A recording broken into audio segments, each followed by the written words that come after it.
That's the start of the video, and the dog's barking now. Hello, and welcome back to Belmont Bunch. This team fucking sucks. The Islanders give the Seattle Kraken the 15-27-4. Seattle Kraken, last place in the Pacific, one of the worst teams in the league.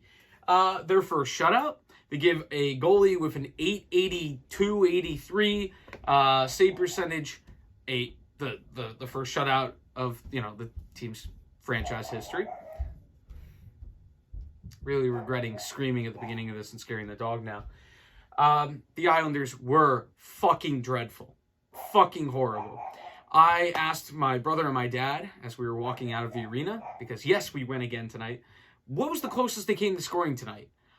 I don't know. I have no idea. But this team is fucking terrible.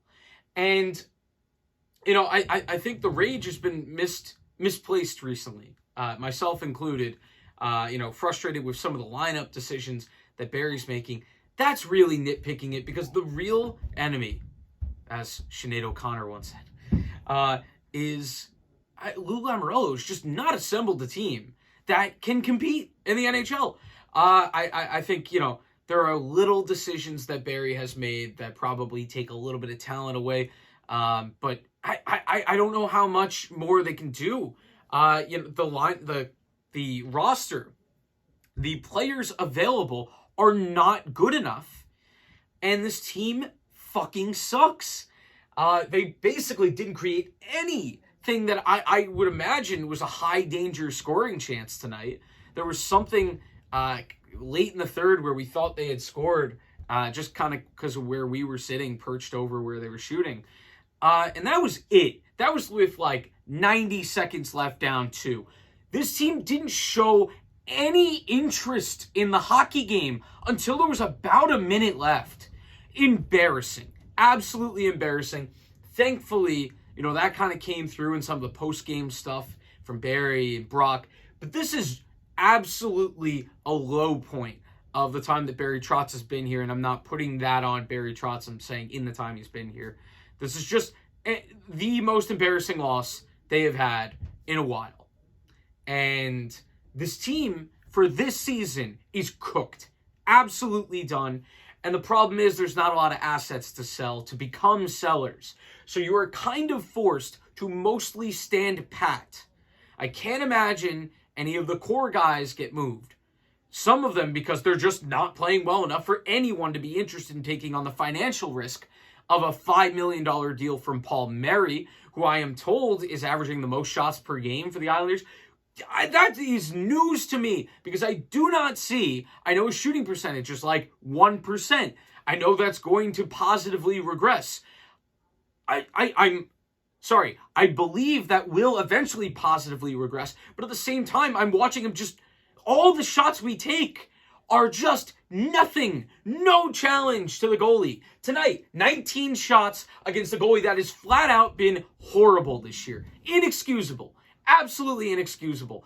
How can you not? That so many times the Islanders in the offensive zone, one pass too many, when a shot on goal is more valuable because it can create a rebound. Grubauer was giving out rebounds on the few chances tonight that the Islanders threw the puck at the net. And no, nobody crashing the net, nobody doing anything.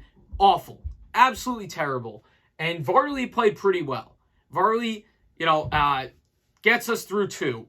Where we're still somehow scoreless. Well, somehow. Seattle didn't look too great either, which is even worse for the Islanders, is that it wasn't even that they got caved in.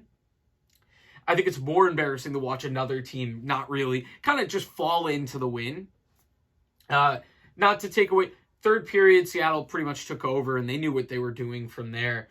But the goal that was allowed, the first goal, is more of a where are the Islanders here, where they lose a puck battle behind the net, and there's nobody down low should be making at least that shot more difficult. But no, Jared McCann is able to shoot it before Varley's able to turn around. That is not Varley's fault. This team just doesn't know where to be. And I don't know who was on the ice at that time. I'm just so frustrated that so much is escaping me last minute. But the defense, I can't really get too much on it. That play obviously was frustrating, and they did kind of get danced around on the second goal from Vince Dunn, but that was kind of forwards not doing their defensive role more than the defensemen. Just embarrassing tonight. I didn't notice one Islander where I was like, oh, he's skating pretty well. No. And Barzal tonight, the tough thing about them playing like this is Barzal, like, really, really over, hero ball, as they would say in football. Tries to play hero ball. And, the most talented players in the world, when they play hero ball, can fall flat on their face. Pat Mahomes, just this past week against the Bengals. Just absolutely some really bad giveaways. Really, Seattle should have scored a couple of goals off of giveaways where he, does this move that often works for him, which is kind of stopping right near the blue line and turning to see if somebody is trailing.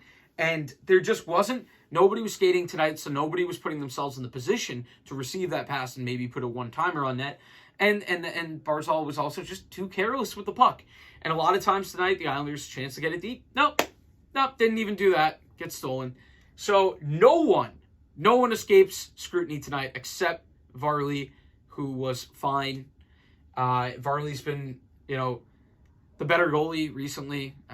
Sorokin's been a little bit shaky. Played well against Ottawa, but really, really, really shaky against Minnesota and Philly. But this team, please, I'm begging you, tank.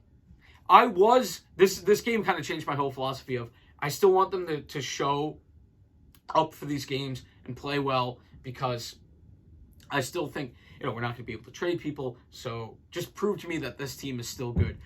I don't know if that can be proven back again. This team sucks. And the fourth line is cooked, and Chara is playing way too much.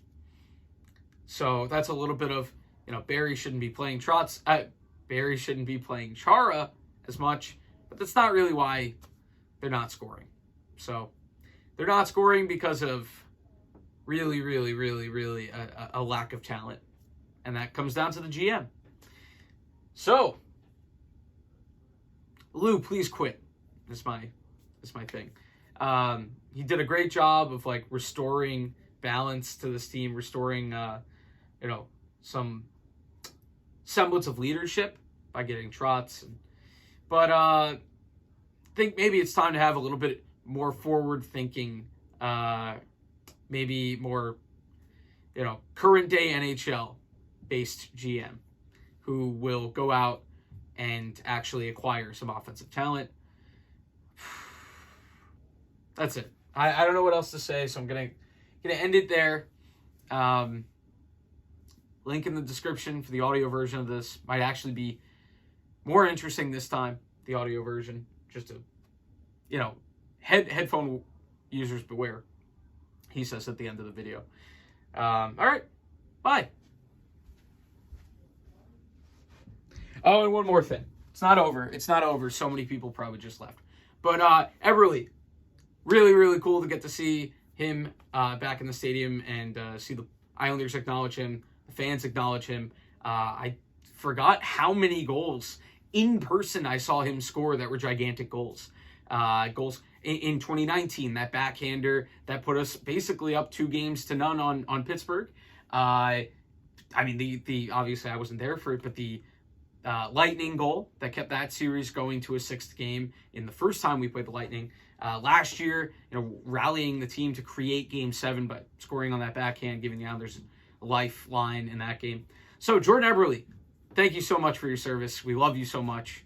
And I hope you have a great second half with the Kraken. Anyway, that's it. Now that's it.